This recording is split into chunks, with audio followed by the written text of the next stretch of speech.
मिट्टी में कैसा जल मिलाना चाहिए, करके शिवलिंग को बनाने के लिए मिट्टी कहाँ की होना चाहिए, किस जगह पर बनाना चाहिए, मिट्टी में कैसा जल मिलाना चाहिए। जब शिवलिंग का निर्माण करें, शंकर के शिवलिंग को जब बनाए तो सबसे पहले कैसे बनाए, उस तक का विधान शिव महापुराण में और लिंग पुराण में कहा गया। महाराज कहा क्यारे की मिट्टी हो, क्यारा मतलब समझिएगा जिस मिट्टी पर कोई गंदगी ना करे। शंकर के शिवलिंग को बनाने के लिए मिट्टी कहाँ की होना चाहिए, किस जगह पर बनाना चाहिए, मिट्टी में कैसा जल मिलाना चाहिए।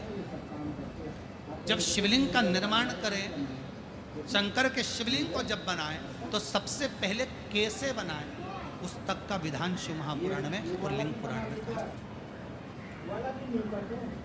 महाराज कहा क्यारे की मिट्टी, क्यारा मतलब समझिएगा जिस मिट्टी पर कोई गंदगी ना करी गई हो, ऐसी जगह का कोई भाग मिट्टी का लाए, जहाँ कोई गंदगी।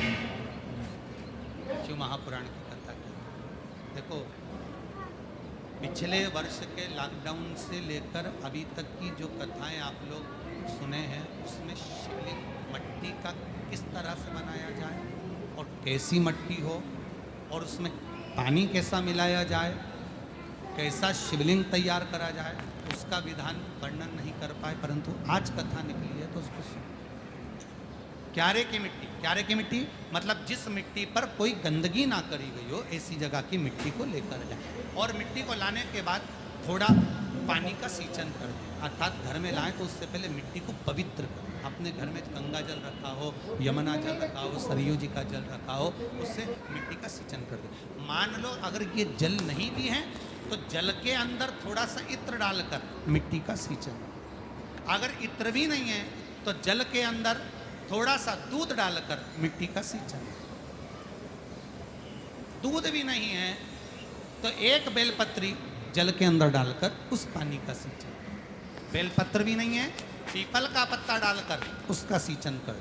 पर मिट्टी पर घर में लाते से ही, ये नहीं कि मिट्टी आज लाए और तुमको शिवलिंग कल बनाना है, तो मिट्टी अगर एक दिन पहले लाए हो, 2 दिन पहले लाए हो, 4 दिन पहले लाए हो, तो उसी दिन जल का सिंचन होना चाहिए। ये नहीं कि जिस दिन बनाएंगे उस दिन सिंचन। मिट्टी पर पानी का छींटा, सिंचन भले ज़्यादा मत डालो, पर छींटा तो उस दिन लगा देना चाहिए जिस दिन घर में मिट्टी लेकर आओ। जिस दिन फिर भले तुम शिवलिंग 15 दिन बाद बनाओ, 8 दिन बाद बनाओ, 10 दिन बाद बनाओ, 3 दिन बाद बनाओ, और उस समय पर मिट्टी का सिंचन उस समय होगा।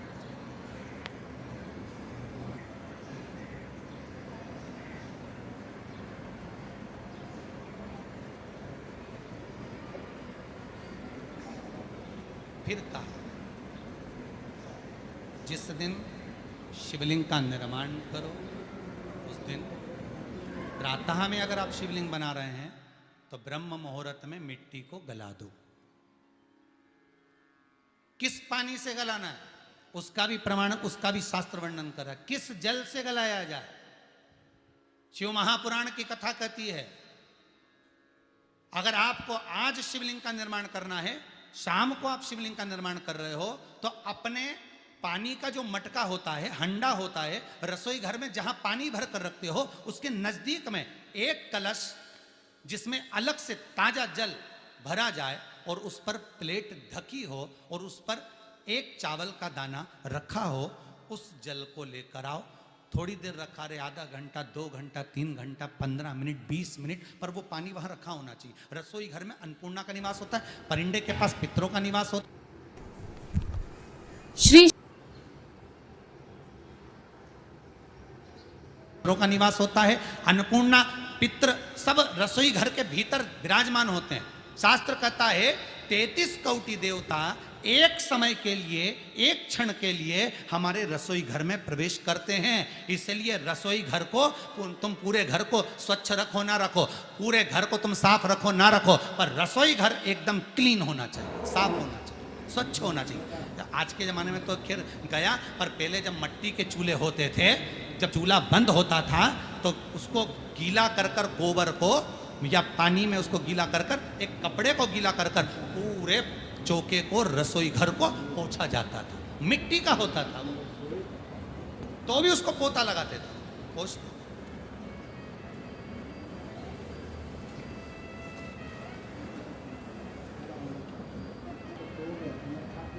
तो पहला क्रम है पार्थिव शिवलिंग का निर्माण। सावन के महीने में अगर आप शिवलिंग बनाते हैं, सोमवार को शिवलिंग बनाते हैं, तो नियम ध्यान रखिएगा महाराज, लिंग पुराण से है, उसका नियम ध्यान रखिए। क्या करना है, मिट्टी को लाना है, जल का छींटा देना, छींटा जरूर देना, घर में लेकर आए और जल का छींटा होना जरूरी है। 2 दिन तक 3 दिन तक मिट्टी रखी हुई है और उसके बाद अगर आपने पानी का छींटा नहीं दिया है और आपने डायरेक्ट मिट्टी को गला दिया और उसके बाद बनाया, तो उसका कोई प्रमाण नहीं। जल का छींटा अवश्य, फिर उसको रख दें। 15 दिन बाद बनाओ, 4 दिन बाद बनाओ, 3 दिन बाद बनाओ, 2 दिन बाद बनाओ। शिवलिंग जब बनाओ तब उस मिट्टी को, जो कलश आपने रसोई घर में रखा है चावल का दाना रखकर प्लेट के ऊपर, अर्थात उस कलश का जल उस मिट्टी में थोड़ा सा डालिए। क्यों डाला जाता है उसका भी भाव वर्णन किया है। अब भविष्य पुराण, स्कंद पुराण और अग्नि पुराण, इन तीनों से ले लिया गया। वर्णन किया गया, जब उस कलश का जल हम डालते हैं तो उस कलश में पितरों का भाव आ जाता है, अन्नपूर्णा का भाव आ जाता है, घर में लक्ष्मी का भाव आ जाता है, संपदा का भाव आ जाता है। पूरे 24 घंटे के अंदर एक क्षण के लिए रसोई घर में 33 कोटि देवता आते हैं, तो वो देवता का सारा भाव उस कलश के अंदर आ जाता है। और वो जल जब हम उस मिट्टी में मिलाते हैं तो गंगा, यमुना, सरयू, सरस्वती, ये 33 कोटि देवता में, तो इन सब का आनंद उस जल में आ जाता है। और वो जल जब हम मिट्टी में मिलाते हैं तो मिट्टी पवित्र हो जाती है, स्वयं कैलाश अधिपति को स्वीकार करने के लायक हो जाती है, निर्मित करने के लायक।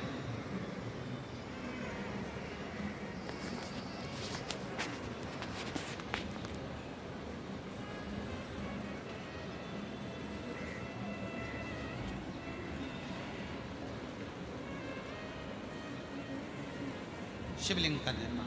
अब शिवलिंग का निर्माण कैसे करना, मिट्टी में गला दिया पानी में। सबसे पहले शिवलिंग बनाने से पहले पात्र को, पात्र जो होता है उसके नीचे एक बेलपत्र रखी गई। क्या रखना है, एक बेलपत्र। शंकर को झेलने के लिए कोई साधारण नहीं है पात्र जिस पे झेला जाए। स्वयं गंगा शिव की जटा में और आप शंकर के शिवलिंग का निर्माण कर रहे हो, कोई साधारण नहीं हो सकता। स्वयं आप विदेश्वर संहिता के अंतर्गत पढ़े कि ब्रह्मा और विष्णु, ब्रह्मा ऊपर जा रहे हैं, भगवान विष्णु नीचे जा रहे हैं, तो पता नहीं कर पा रहे कि यहाँ चरण कहां पर और शीश कहां पर, उसको जान।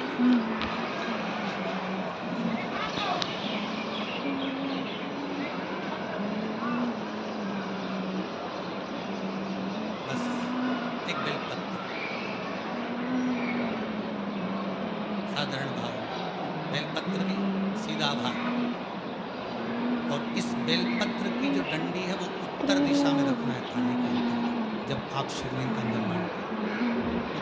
इसके ऊपर जो गलाई हुई मिट्टी है वो डाल दीजिए और डालने के बाद सबसे पहले शिवलिंग का स्वरूप, सबसे पहले नीचे की जलाधारी शिवलिंग का स्वरूप बनाने के बाद उसी शिवलिंग के पास में और मिट्टी डाल लीजिए, फिर जलाधारी का निर्माण।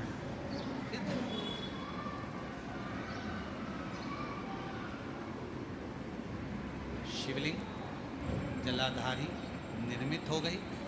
शंकर जी का संपूर्ण परिवार शिवलिंग में रहता है, आपको पहले भी कहा।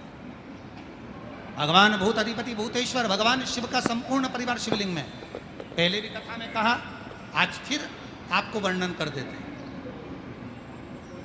जैसे ये जलाधारी है गोल, ये चरण है, ये शिवलिंग है। ये जो गोल भाग है जहां पर भगवान शंकर का शिवलिंग रखा है, ये पार्वती जी का हस्त कमल है। जहां से पानी नीचे गिर रहा है, इसके राइट भाग में श्री गणेश जी का स्थान, लेफ्ट भाग में श्री कार्तिकेय जी का स्थान। बीच में जो एक मोटी सी लाइन होती है जलाधारी में, वो पार्वती जी के सुंदर पुत्री अशोक सुंदरी का स्थान। शंकर जी के ऊपर जो तिकोनी रखी रहती है, उसके ऊपर से जो जल बूंद बूंद नीचे गिरता है, ये जो पानी बूंद बूंद नीचे गिरता है, या आप कलश से जल चढ़ाते हो या आप संगी से जल चढ़ाते हो, तो ये जो पानी गिर रहा है, ये शंकर भगवान की 5 पुत्रियां, जया, विषहरा, शामरी बारी, दौतली और देव, ये शंकर जी की 5 बेटी, 5 पुत्र। कार्तिकेय भी है, गणेश भी हैं, अशोक सुंदरी भी है, शंकर जी की 5 बेटियां भी हैं, शंकर भी है और पार्वती भी। अर्थात शिव जी के परिवार में आपको गणेश जी की पूजन अलग करने जाने की जरूरत नहीं पड़ेगी, शंकर के परिवार में पार्वती जी की पूजन अलग करने जाने की जरूरत नहीं पड़ेगी, कार्तिकेय की पूजन अलग जाकर करने की जरूरत नहीं है। शंकर का परिवार, शंकर के शिवलिंग के साथ में उस जलाधारी में संपूर्ण परिवार शंकर का विराजमान है, संपूर्ण परिवार, कुछ भी नहीं, संपूर्ण और पूरा परिवार है महाराज। फिर वही बात आई, ध्यान दीजिएगा, जिस व्यक्ति को नींद ना आवे, रात्रि को सोते समय टेबलेट खाने की जरूरत नहीं, शंकर भगवान की 5 पुत्रियों का नाम लीजिए। जया, हाथ में जल लो, पलंग पर बैठो, जल हाथ में लिया, जया आचमन कर लो, विषहरा आचमन कर लो, शामली बारी आचमन कर लो, दौतली आचमन कर लो और देव आचमन कर लो। ये शंकर की जो 5 पुत्रियां हैं, ये ऐसी पुत्रियां हैं जो निंद्रा देवी को लेकर आती हैं और हमें विश्राम का आनंद सुख प्रदान करती हैं, हमारे नयनों पर विराजमान रहती।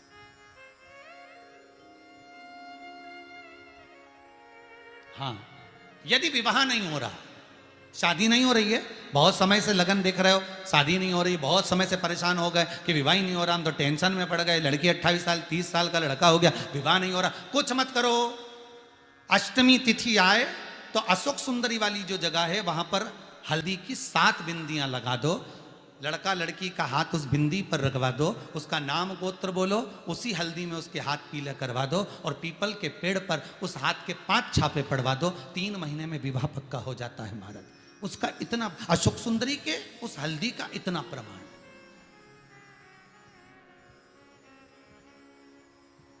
3 माह के अंतर्गत विवाह नक्की होगा, इतना इतना प्रमाण है महाराज। भगवान शिव की आराधना का कोई साधारण फल है महाराज।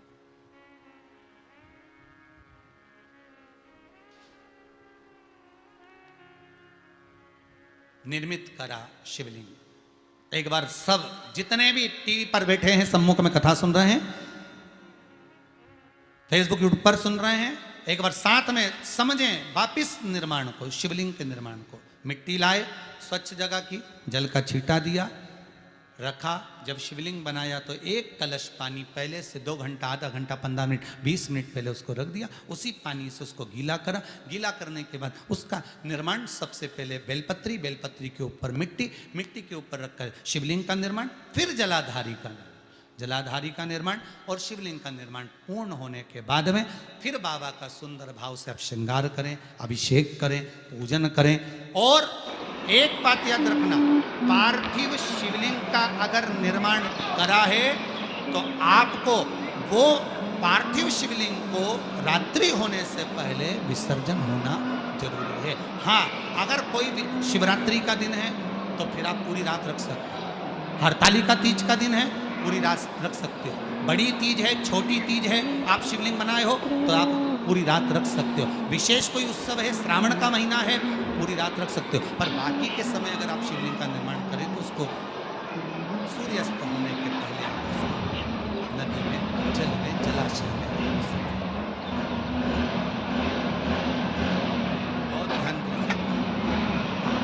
विसर्जन करते समय जब आप विसर्जन करें, पानी में अपने पात्र को, शिवलिंग को जब छोड़ें, उस समय पर ध्यान दीजिएगा कि शिवलिंग की जो जल की धार है, जिसका उत्तर की ओर जो जल की धार होती है, विसर्जन करते समय वो जल की धार अर्थात वो उत्तर का भाग हमारी ओर होना चाहिए और थाली इस तरह से पकड़ें कि वो भाग हमको जब डालें तो वो भाग हमको दिखे, थोड़ा सा